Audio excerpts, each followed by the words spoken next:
Hi everyone, welcome back to the channel. Today is episode 5 of our ALL EPIC Hydra team. So it's not going to be a particularly exciting champion today, but every team absolutely has to have one. We need a meat shield, we need a leader, and we need a provoker, and if we can get that all in one, even better. Let's do it. Guys, before we get into it, just letting you know, new player promo link, it's going to be written in the pinned comment and description of this video. Going to get you off to a solid head start in raid with the likes of Elenaril, Fayne, Uugo, and Tagoar as you level up your account. Here's what you need to do. You'll want to log out of Player and Play on your PC and uninstall the game. Click the link in the description and register with a brand new email address. Launch raid, complete your tutorial, go to your inbox and claim your first free champion. It's a good one, guys. You don't want to miss it. So here he is, guys. Here is the 5th champion in our team.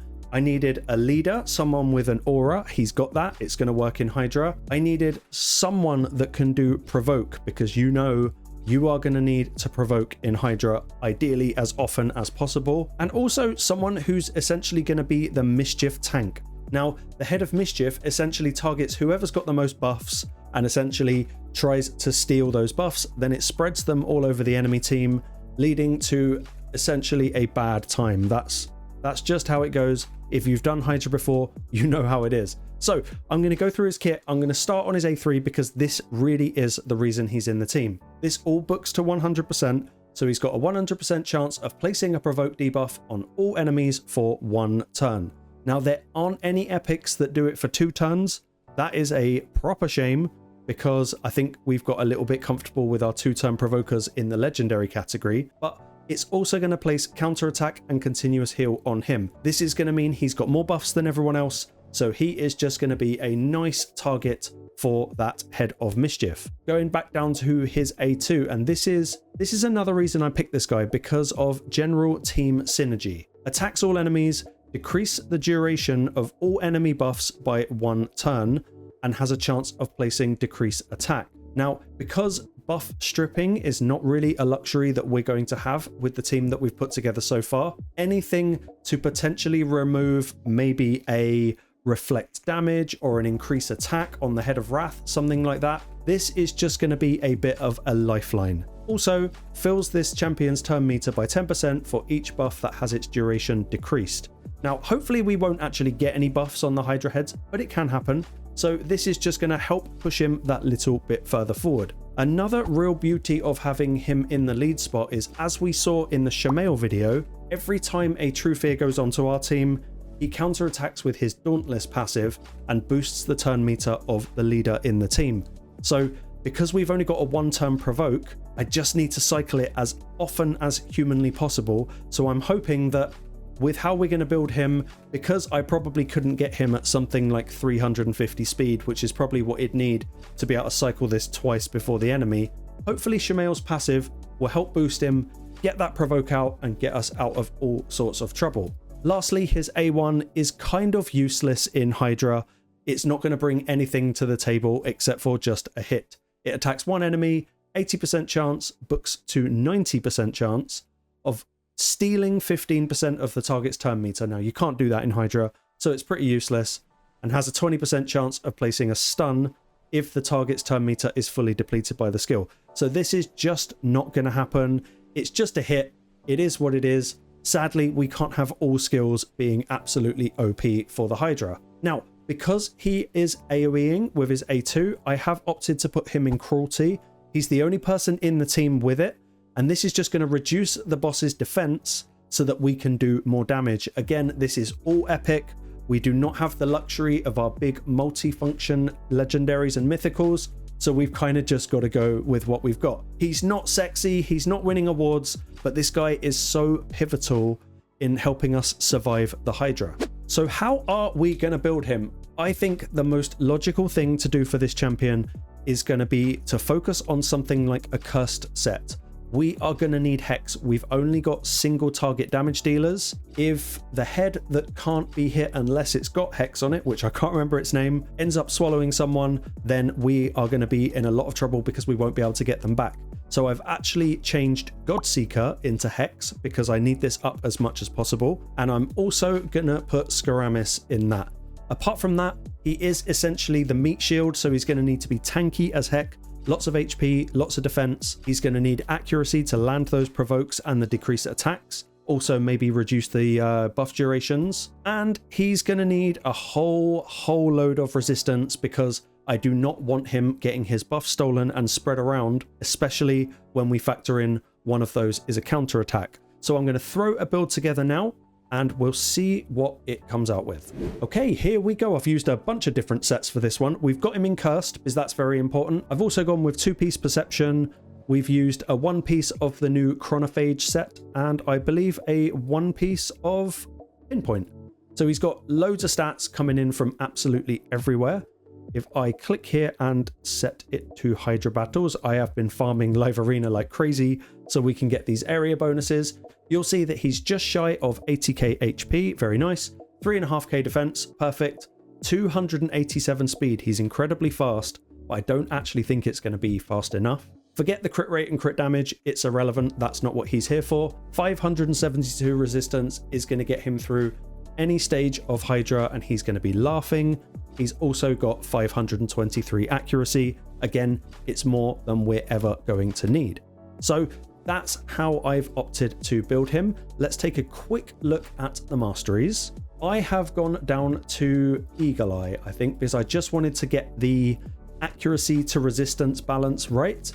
Everything about his kit is just resistance, damage reduction, healing that he receives, just more damage reduction. We've gone for Law of Steel because we want all those stats. Cycle of Magic, maybe he can refresh his cooldowns. The usual kind of thing is just accuracy, support, chance to place his debuffs, and then obviously a ton more accuracy. Quite a bog standard Hydra support build. Not gone down the offense tree. He can't really do damage in the build that he's in, so we're not going to try and make something happen that can't happen. I also opted to put a relic on him. This is one of the new ones. Whereas turn meter increases by 10% whenever an ally receives any of these debuffs. One of those is True Fear, so I would be very intrigued to know whether that still happens even though Shamail is getting rid of the True Fear. Be quite interesting, because if this is a 10% boost every time, then we might just be able to cycle that provoke just in time.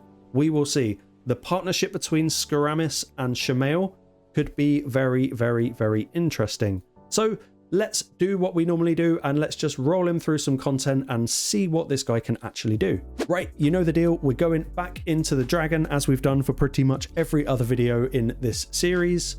I've opted to bring in the team so far. Now, this is not a very great dragon team. This is not what I would recommend if you were trying to take the dragon down, but it'll be a nice way to see what we've done so far. Is it actually going to synergize well? Is it just useless? Am I going mad? Am I just barking up the wrong tree here? Am I going to have to make any last minute changes in next week's episode when we bring in the final champion? We're going to put it on auto and we're going to see what happens. Skeuramis is going to go in with the provokes, which obviously protects the rest of the team, but Shamail and Phoenix do tons of single target damage, so we might just be all right. If Skeuramis gets attacked like he did then, he will basically counterattack, and he's got his chance of placing the stun. Hopefully we'll see that. Yep, we saw it there. That's very good. That makes him quite useful in any wave-based content. Taking down wave 1. Take it off auto so we don't use any of our goodies for the next wave. So he is a proper little meat shield. Like, no one is really going to kill him, I don't think. So straight in, wave 2. It's nice to see lots of the hex going out. Like I said earlier, that's going to be very critical when you're running single target damage dealers through Hydra. I will fast forward ahead and see you at the boss. Okay, we made it there in pretty good time. I'm going to hit auto and hope. Let's give it a go. There we go. Obviously, provoke's not going to work against the dragon, but hopefully he can get decrease attack out, and that will reduce the hit that the dragon does on us. It did land. That's good. We've got quite a lot of resistance on the team, obviously, because this is for Hydra, so a lot of the poisons just aren't going to land. So we're actually chipping away at this quite nicely. I don't think there's going to be any problem getting this down. Phoenix and Shamail going crazy on that single target damage. I'll be intrigued to see who does the most out of them, but it is so far so good. Will we get the purple bar down in time? Maybe not. Maybe no. So we're all going to get stunned. We're going to get a double slap maybe, but I think we're just about to live through this one, and I am happy with that. So he's not glamorous, I appreciate, but every team has to have one. It's just the way it goes. It would be nice if we could pull more damage or something a bit more interesting out of him, I did ponder a few other champions. I really wanted to bring Burn into the team, but it's looking like that's not going to be a thing. So we managed to do Dragon Stage 1. I know that it's not doing Stage 10, but so far, so good. I'm quite happy with our choice here. So I guess the next thing to do is actually run him in a Hydra team and just see if he can actually pull his weight. Okay, so here we are in Hydra. This is a team that I have just put together. It's a very, very weird team. I just didn't want to recycle exactly the same thing from the previous episodes. We got Skeuramis in the lead, so obviously he's provoke and decrease attack, as well as just all-round meat shield. I brought in Firil to handle the True Fear business. I thought I'd bring in Gizmak because I pulled this guy recently and I've really been enjoying using him. He's just going to be the burn. I brought in Wukong because this team actually needs a nuker that can also do a bit of control, so he's block buffs as well as nuking. Donatello, because Donatello, he is my favorite turtle. He is tremendous. And then Lydia, we all know the deal. So I'm just going to stick it on auto. I'm going to run it for a few minutes. We're going to see what happens. This is on brutal. Probably could do nightmare, but as we'll see, hopefully he will get his provokes out and actually just be useful for us. I don't imagine that provoke's going to stay up all the time because I just don't think his turn meter is going to get boosted quite enough without Shamail on board. I hadn't actually considered that survival might be a bit of an issue for this one. There's no real dedicated healer on the team, but we might actually just be all right. Like I say, this isn't a team that's designed to go the whole way. I just want to put this guy to task and see if he is any good. He's also actually the only Hex on the team, and it looks like it's out on most heads. Can't really complain about that. Pretty cool. Like I say, it was a very random team. There wasn't even that much rhyme or reason to it, but it seems to be performing okay. Skeuramis is doing very well. I'm liking all the Hex. I'm liking all the decrease attack. There's not really much wrong with him. We're seeing lots of resists on him, which is good. Everyone else in the team is very tanky, but so far, so good. I'm not seeing many issues with this champ. So I'm going to do my usual thing of I'm going to exit out of this. I'm going to run a quick battle and I'm just going to sort of see what he did for the team. Let's do that. Okay, moment of truth. How far do we go? Hopefully more than 500. Good. Can it go the whole way? Basically, yes, that's amazing. 165 million, not crazy, but then the only real damage on the team is Wukong. Obviously, Skeuramis numbers are high because of Hex, not because of his actual damage output. So, you know what? I'm actually incredibly happy with that. The fact that we went the whole way, we didn't get ruined by lack of provoke, Hex remained up. I think he might be a good choice for our team, guys. I actually think this might have been a fantastic choice. So I'm going to leave it there today. I'm not going to drag this out anymore. Next week, final champion. I am going to need to bring in some buffs because one thing I've noticed in this team is we ain't got no buffs. We are going to need those massively. Plus, it's going to play off of the synergy of Godseeker and Neri. So thank you for watching. We are so close to ending this series. Thank you for sticking with me so far. Guesses in the comments for who you think my buffer for the team is going to be. Hope you have a great week, guys, and I will see you next time.